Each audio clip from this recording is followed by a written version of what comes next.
Allez les amis, nous revoilà à la maison. Petit compte rendu sur ce Tecno EP48 2.1. Donc l'objectif de ce premier roulage, c'était avant tout de découvrir le setup de boîte, d'accord, avec les huiles de boîte qui sont 7000 pour le diff avant, 7000 pour le diff central et 5000 pour le diff arrière. Et les huiles d'amortisseur qui sont de 650 devant, 550 derrière. On était en émulsion. Donc l'objectif, voilà, c'est vous ouvrez votre boîte, vous assemblez la voiture telle que le fabricant l'a préconisé, d'accord, et vous testez sur votre piste. Encore une fois, tout dépendra de plusieurs paramètres. Là, en l'occurrence, il faisait très froid, il faisait 5 degrés tout de même. On a utilisé des pneus Roma Super Soft voilà, qui sont assez efficaces sur ce circuit, les pneus Hot Race Roma. Vous avez aussi les Claymore qui marchent très bien de chez Pro Circuit. Vous avez les Sismic avec les Magma qui marchent très bien aussi. Là, on était parti, on avait envie de tester les Roma après avoir testé les Miami, les Alaska. Donc voilà, on est parti sur des pneus qui étaient neufs avec une voiture neuve, un setup de boîte, un moteur K8 Elite de chez Connect en 1900 kV, le Airflow, le variateur, le SCT 140 Hobby-Wing, d'accord, un standard dans la compétition, et un servo de direction, c'est le Racing Team Connect, 46 kg en 0,10 secondes. Donc l'objectif, voilà, c'était, elle est encore dans son jus, vous voyez, donc c'était de tester vraiment le setup de boîte. Au niveau de l'accu, on est parti sur deux accus différents. On est parti sur le Connect Racing de 6200 mAh 130C. Et on est parti aussi sur le Genesis, le 6000 mAh, lui aussi en 130C. Donc, on a testé ces deux batteries, on a testé le moteur. Je voulais tester le turbo sur le Connect. C'est chose qui va être testée demain. D'accord. Donc, abonnez-vous à la chaîne si vous avez envie d'avoir le compte rendu au niveau du moteur. Ceci dit, je vais déjà pouvoir vous en parler. Donc, objectif, découvrir la voiture. Et ce que je peux vous dire, c'est que j'ai été agréablement surpris. Ça veut dire que de boîte, elle s'est très bien comportée. Alors, il faisait 5 degrés, il faisait quand même assez froid, les huiles étaient un petit peu dures. Pour ma part, j'ai trouvé une certaine cohérence entre la proportionnalité des huiles, 7, 7, 5, et sur la suspension, on a quand même un gros débattement. Les drops étaient faits de boîte. Ce qui a été changé sur le setup de boîte, c'était les chapes arrière que vous voyez, celle-ci. Vous avez deux types de chapes, d'accord. Vous avez en fait des chapes qui sont droites et des chapes qui sont un petit peu inclinées en fait, qui permettent de ne pas avoir la jante qui touche sur la chape. Ok. Donc ça a été mis directement. Ça a été préconisé sur la notice en disant que si vous utilisez des gros drops, d'accord, les drops un petit peu de boîte, il faut mettre ces rotules, ces chapes. Ok. Donc qu'est-ce qui a été fait? On est vraiment parti sur un setup de boîte. Pour l'électronique, on a gainé tout le passage de câbles. Chose importante pour moi et selon moi, c'est de gainer bon, ben, les fils de cerveau et les fils de variateur de manière à ce qu'ils rentrent dans le boîtier, qu'ils soient quand même protégés. On a mis la puce pour tester les temps, ok. Et donc voilà. Alors, premier comportement, vous l'avez vu dans la vidéo, il faut s'adapter à la voiture. On a une nouvelle voiture, faut voir un petit peu la manière dont elle tourne, etc. Moi, pour ma part, j'ai vu qu'elle acceptait quand même bien les sauts, ok, de boîte, les remises des gaz. Donc, premier tour de roue, vous le voyez, c'est un petit peu délicat, on prend ses marques. Deuxième tour, troisième tour, on commence à envoyer, ça commence à être de plus en plus facile et, et sympathique aussi.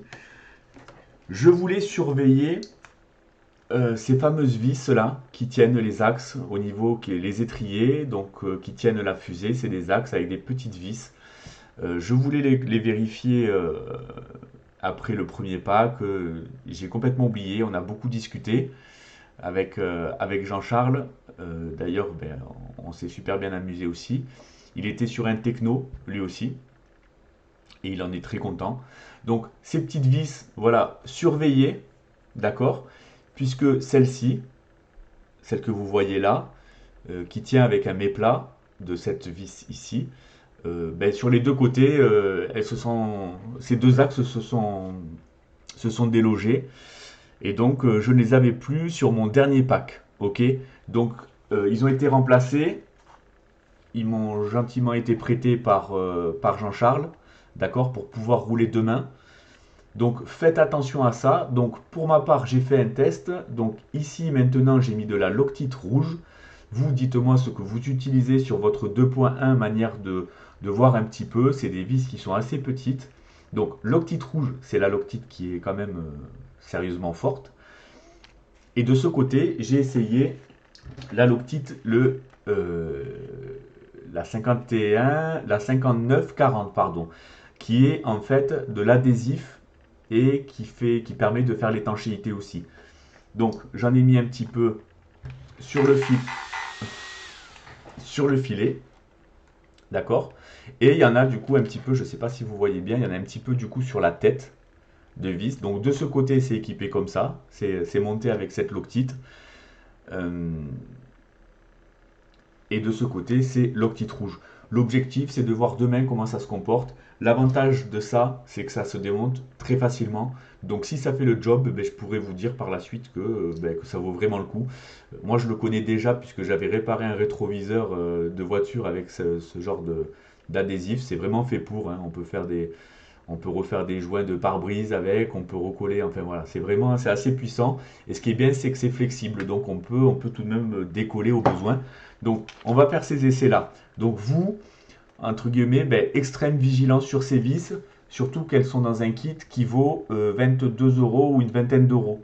D'accord. Donc c'est assez dommage. Il y a toujours moyen de les refabriquer à partir de vis ou de rivets Monel ou voilà. Donc il y a moyen mais c'est toujours embêtant. L'essentiel c'est que ça tienne bien, en sachant que si ces vis-là sont vraiment fixées, celle-ci en particulier, celle que j'ai perdue, ça n'empêche pas de sortir le roulement, de sortir le moyeu, l'hexagone, etc.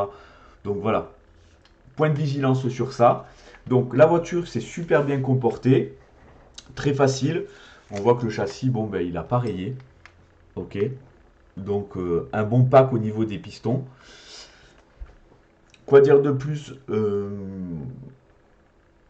Je trouve que la direction, elle est très intéressante. On avait une voiture qui permettait de pivoter. Bon, encore une fois, je pense que les pneus étaient là aussi, ont bien fait le job. Mais la voiture savait pivoter. On pouvait la faire pivoter pour une remise des gaz. Et elle savait aussi tenir des courbes euh, très proprement et garder une trajectoire. Et j'ai trouvé ce comportement-là assez intéressant. Assez intéressant. Donc, de boîte, elle a des gros drops. On sent que c'est une voiture qui est faite pour prendre des gros jumps. On a des gros amortisseurs. Hum, bien sûr, ben, qui peut le plus, peut le moins, comme on dit. Donc, en montant les barres, en diminuant le drop, elle sera adaptée forcément à des pistes plus lisses et avec plus de grip. Au sujet de l'électronique, le cerveau, ben, pour moi, parfait.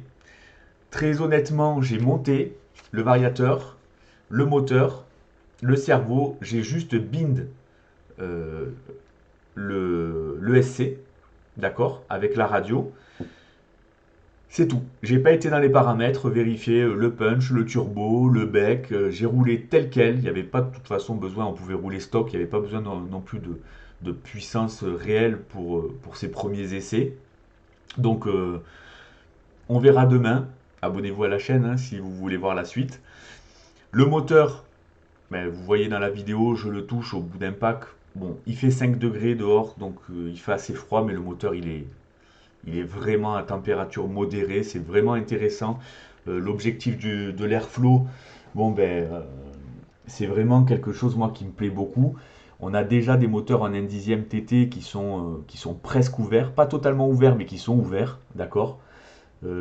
Sur les Touring, chez Hobbywing, les moteurs sont beaucoup plus ouverts, beaucoup plus ajourés. Ceci dit, bon ben, on voit que ça fait vraiment, vraiment très bien le taf en TT1.8. Et la température, c'est quelque chose de très intéressant à maîtriser, puisque avec un surplus de température, on perd aussi en vitesse et en couple. Voilà.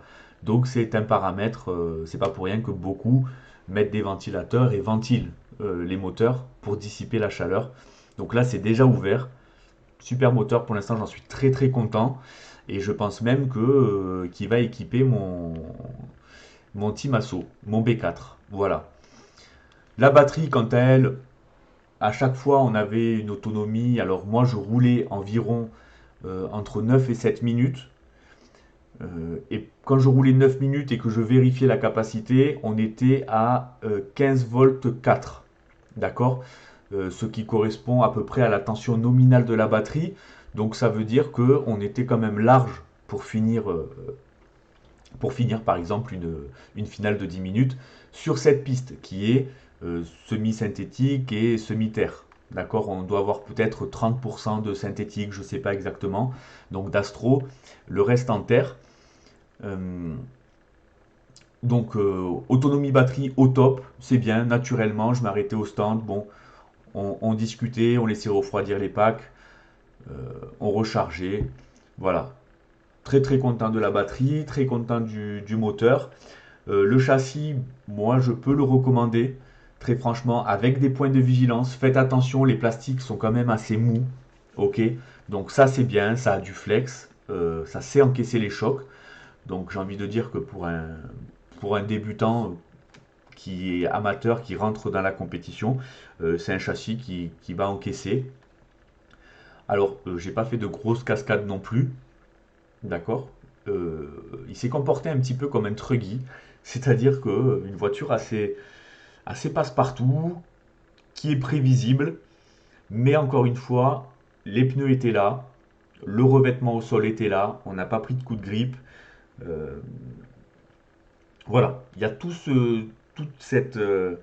cet environnement qui est à prendre en compte, température, la piste, etc. Mais dans les sauts, elle se comportait très bien. Elle avait un très bon équilibre en l'air. Et voilà. Ce que nous, on va faire très certainement, c'est reculer la Kerman. Voilà. Pour avoir un angle d'entrée un peu plus smooth, un peu plus doux. Ensuite, en ce qui concerne les huiles, on va la laisser telle qu'elle. Moi, pour ma part, c'est un châssis sur lequel, là, hier, j'avais pas forcément euh, beaucoup de choses à faire. Donc, voilà. C'est une voiture que je recommande. Et on va rouler donc demain. Attention, encore une fois, au niveau des passages de câbles, d'accord? Privilégiez un câble plus court pour le fil noir, pour le moins, d'accord? Et un câble plus long sur le fil rouge. De cette manière-là, vous n'aurez aucun problème à, à les mettre. D'accord. Certains peuvent du coup inverser la polarité. Le SCT, pour rappel, n'est pas protégé au niveau de la différence de polarité. Donc, vous branchez, vous inversez, ça pète. D'accord. Donc, pour ça, tout simplement, vous mettez le fil noir plus court et il ne pourra jamais aller sur le plus. Ok. C'est vraiment quelque chose sur lequel il faut être très très vigilant. Vous inquiétez pas, c'est pas parce que les câbles n'ont pas la même longueur que ça va changer quoi que ce soit. Mais par contre, dans l'inattention, mais jamais vous pourrez vous tromper et vous préserver votre SCT 140. Le problème est résolu sur les XR8 Pro G2 et G2+, où les variateurs sont protégés par la polarité. Donc voilà. Autre chose, le palonnier de boîte en acier, très intéressant. On a commandé l'aluminium aussi quand même, qui est plus léger. Celui-ci, il fait son petit poids, mais on a une corne qui est un palonnier qui est en métal de boîte. Et ça, c'est super sympa. Ceci dit, on se retrouve quand même à le changer pour mettre de l'alu, donc bon, en soi, ça revient un petit peu au même qu'il soit en plastique, puisqu'on finit par le changer même quand il est en plastique. Mais voilà, on peut très bien garder celui de boîte qui est en acier sans problème. On a branché la puce. Ok, donc là il faut qu'on trouve une petite solution aussi pour fermer le récepteur ici, la boîte de réception qui est ouverte. Donc il faut faire quelque chose. On avait un pignon de 16, j'en profite, peut-être un petit peu long, mais qui allait quand même bien. On a pris les temps. Donc les temps, habituellement, moi je roule en 33 réguliers avec mon B4. On arrive à... d'ailleurs, vous voyez, j'ai oublié de mettre une petite vis ici sur la bavette. Bon, je vais la mettre. On roule en 33 réguliers, on va chercher les 32. On s'est roulé en 32. Donc hier, on a fait un 32,9. C'est quand même pas mal. Je veux dire, si on est en 32 régulier, c'est vraiment correct. C'est quelque chose de bien. Donc là, on était en 33 réguliers. Les derniers tours, on avait essayé les pneus Amazonia, mais on était en 34 du coup. On avait perdu quasiment une seconde, en sachant que je n'avais plus les axes sous les fusées. Donc je m'en étais pas rendu compte. Donc voilà, je m'en suis rendu compte une fois que j'ai arrêté. Donc quoi dire d'autre? Être vigilant sur les tirants. C'est vrai que les tirants ici, là, ont l'air quand même assez souples. À voir. Je sais que T-Works fabrique une option. Euh, c'est un pack qui vaut 50 $. Et on a les 6 pas inversés en titane, donc les tirants avant, tirants arrière et les tirants de direction. Donc ça peut être une option sympa aussi à mettre pour ceux qui aiment un petit peu qui aiment un peu optimiser et fiabiliser la voiture. Voilà, c'est tout pour l'instant à ce que j'ai à vous dire. On va continuer de rouler demain, ok. Donc ça me permettra de tester le moteur, tester la fonctionnalité du turbo. Pour l'instant, il a pour moi et selon moi suffisamment de watts. Ce qui est intéressant, c'est que c'est un 2,2 ampères. Et ce 2,2 ampères correspond aussi à la tension de courant à vide. Et ce courant à vide, en fait, c'est un petit peu, c'est un petit peu la consommation du moteur, c'est-à-dire qu'il va nécessiter 2,2 ampères rien que pour commencer à tourner. D'accord? Contrairement à des moteurs qui sont plus puissants et qui vont demander 3,2, 3,5 ampères. Donc forcément, plus vous allez monter en kV, plus vous allez demander de l'ampérage et plus vous allez consommer. Donc je trouve que le combo 6200 mAh Connect avec un moteur en 1900 s'associe extrêmement bien en termes de poids. On est sur du 320 grammes au niveau du moteur. Donc, contrairement à des 42-74 qui vont en faire 380 grammes. D'accord, donc on a 60 grammes de différence. Et la batterie, on est sur du 470 grammes à peu près. Euh, donc là, si on calcule le combo, on a le cerveau qui fait 70 grammes, le SC qui fait une centaine de grammes, et le moteur qui en fait 320. On est sur du 500 grammes, et là, à peu près, on est sur du 480 grammes. Donc on a, au niveau de la batterie, 480. Donc on a un équilibre qui est vraiment intéressant sur la voiture. Pour des pistes très glissantes, on pourra, pourquoi pas, privilégier un moteur par exemple en 42-74 qui fait 380 grammes et un accu un peu plus brique en 7500 mAh qui va par exemple faire 600 grammes, d'accord, de manière à alourdir la voiture pour aller chercher de la motricité, pour aller chercher du grip.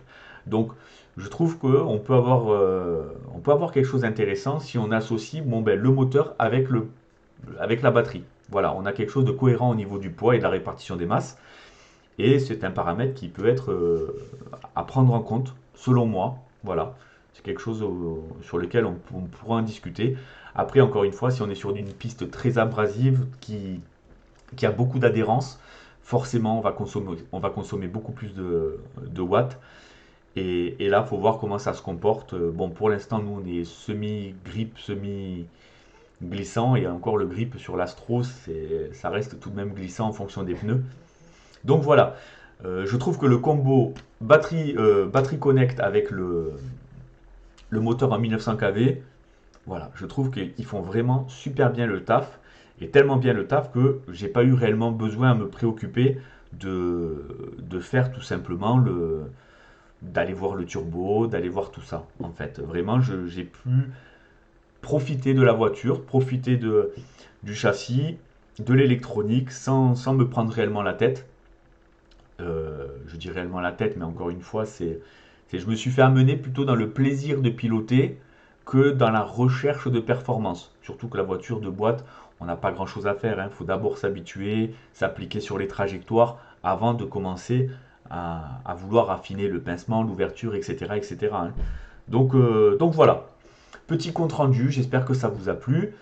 N'hésitez pas en commentaire si vous avez des conseils, encore une fois, que ce soit sur les ressorts, que ce soit sur l'hydraulique, etc., etc.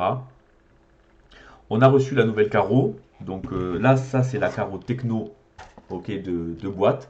On a reçu la S15 de J-Concept, qui a une forme un petit peu typique à la carrosserie X-Ray. Enfin, c'est vraiment des formes très particulières J-Concept.